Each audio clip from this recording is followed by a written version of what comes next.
안녕하세요. 보면 돈 되는 TV의 차길재입니다. 이번 코로나로 인해 가지고 이렇게 신문에 경제신문에도 많이 나오는데 포스트 베트남을 잡자 이렇게 나옵니다.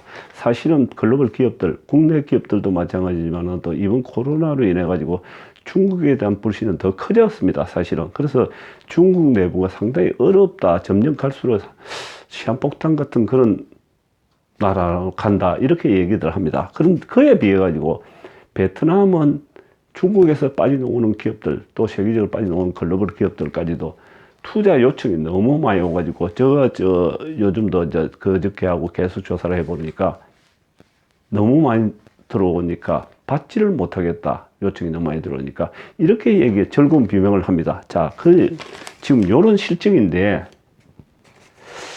구독자 한 분이 이런 질문을 했습니다. 베트남은 제대로 된 로컬 기업들이 없고 시총 1위 기업인 빈 그릇마저도 사실은 망할 수 있지 않냐, 이렇게 질문이 왔습니다. 자, 제가 요 책의 저자이면서 베트남요,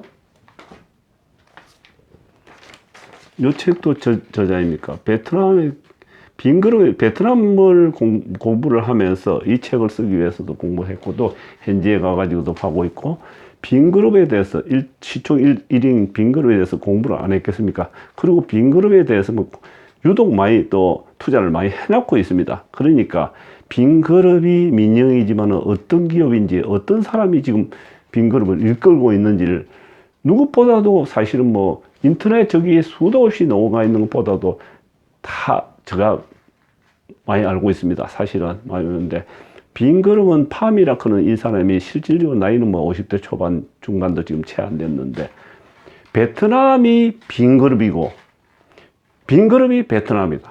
그래서 단언컨대 빈그룹이 망할 리는 없다, 이렇게 제가 내릴 수 있습니다. 왜? 빈그룹이 민영이지만은, 여러분들 이 표면상 민영이지만은 최대 국유 기업입니다. 사실은 그 속을 자세히 들여다보면은 최대 국유 기업이다, 이렇게 보면 됩니다.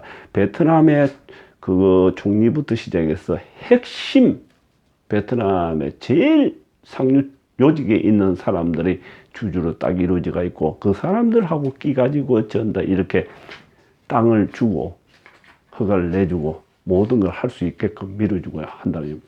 한 해로 경제 전문가들이 국내 삼성그룹이 먼저 망할 거냐, 대한민국이 망할 거냐, 이렇게 얘기합니다. 대한민국이 먼저 망해도 삼성은 망하지 않는다, 이렇게 얘기합니다. 그러게 그만큼 삼성이 세다. 지금 삼성이, 이재용 같은 친구는 지금 어떻게 되겠냐면, 자세히 들여다보면은 그렇게 얘기 나오는 그 저변에는요, 세계의 돈을 움직이는 미국의 재단, 로펙러 재단 같은 게 있지 않습니까? 거대 기업들 사실 숨어 있는 거, 석유 기업, 무기 기업 다 이끌고 있는 기업에 정회원으로 들어가 있습니다. 그래서 이제는 망할 일이 없다, 이렇게 보고 있습니다. 지금 빈그룹의 팜 이런 친구도 역시 마찬가지입니다. 공산국가지 않습니까? 베트남은 거기에 핵심적인 권력층의 최고위층에 있는 사람들이 싹 다 그게 한 덩어리가 되어서 움직이고 있다. 그래서 빈펄이라고 해가지고 리조트 사업부터 시작해가지고 호텔 사업, 그 다음에 아파트, 고급 아파트는 그 친구들 거진 다 하죠. 전역에 다 하고 있죠. 그 다음에 요즘 얼마 전에 마트 넘겼지만, 전역에 있는 마트, 전역에 대형마트 다 쓸어버리죠. 학교, 병원, 다 하다가 이제 스마트폰, 자동차 거정자, 작업거정도 하죠. 자, 2000년대 말입니다. 우리나라 소나타2를 중국 상해에서 타면은 아주 부유층으로 인정해 줬습니다. 그만큼 부러워하고 현대차를 좋아했었습니다. 사실은. 그런데 지금은 어떻게 됐을까요? 현대차 누누이 매스컴을 통해서 잘 나와 있습니다. 공장도 거기에 2개 있고 이러는데도 불구하고 팔리지 않아가지고 지금 폭망직전에 있습니다. 그러면 또 글로벌 기업들도, 자동차들도 지금 상당히 어렵습니다. 그에 비해 가지고 자국 자동차는 펄펄 날아갑니다. 매출이 한 해 엄청나게 차이 납니다. 그 나라 자동차만, 우리도 현대 자동차만 차뜯기 그 나라도 역시 마찬가지입니다. 왜? 왜 그럴까요? 국가에서 자국 기업 보호 정책으로 해서 기관 산업은 계속 물밑에서 밀어주고 외제 기업들은, 외국 기업들은 제재를 합니다. 자꾸 태클을 걸고 무엇은 진출 못하게끔 유도를 하죠. 베트남이 1억 인구에 지금 기하급 수준으로 크는 나라인데 그 바보 아닌 다음에, 그리고 자기들하고 전체 한꺼번에 가는 베트남 대표 기업 1등 마담상인데, 그런 기업이 망하도록, 뭐 엊그제처럼 저 스마트폰이 망하고 이러면 자동차가 망하도록 놔주겠습니까? 절대로 그렇지 않습니다.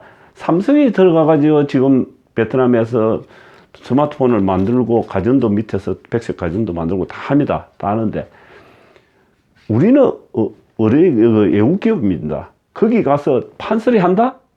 절대로 견제를 다 하죠. 다 국가에서 견제를 하면서 우리는 거기 제조만 할 뿐이지, 제조해서 딴 나라에 수출하고 할 뿐이지, 그 나라 들어가 있다고, 삼성이 들어가 있다고 그 나라의 스마트폰을 완전 다 습격해버린다? 천만은 그렇게 놔주지 않습니다. 놔주지 않고, 두고 보면은 알지만도 얼마 안 가서 그네들 스마트폰이 그네들 다 손에 다 들어가게 되고, 자동차 또한 중국식으로 전 다 그 로컬 자동차만 타게 된다는 얘기죠. 이제 10년 안에 자동차 시대로 그것도 넘어가지 않습니까? 오토바이 시대에서 넘어가는 순간에, 뭐 지금은 일본 차가 거진 다 쓸고 있지 않습니까? 일본 차가 다 쓸고 있지만 머지 않아 가지고 로컬 자동차, 그런 게 빈 그릇에서 쏟아내는 자동차가 다 판소리 한다. 우리 현대 자동차가 그랬었고, 중국이 그랬었고, 그 전에 뭐 세계적으로 그 나라 자동차가 다 수건도 해봤죠. 뭐 얼마 안 가가지고 똑같습니다. 똑같아. 특히 이 공산국가는 더더욱 견제가 심하고 그렇게 놔주지 않습니다. 외국 기업들이 뭐 그 나라에 와서, 지금 조금 전에 이 신문에도 녹아 있지 않습니까? 자, 녹아 있죠. 이렇게 녹아 있는데, 자, 국내 은행들이 베트남에 들어가고 미얀마에 들어가고 캄보디아도 자꾸 계속적으로 신한은행, 국민은행이 들어가서 거기 허가를 내가지고 우리나라 모양으로 지점을 내서 영업을 하겠다고 하니까, 단계로 한 2년 만에 하나씩 허가를 내주는데, 영업점을 내는 게 아니에요. 분점식으로 조그만 그 사무실만 해가지고 금융을 하라는 이야기예요.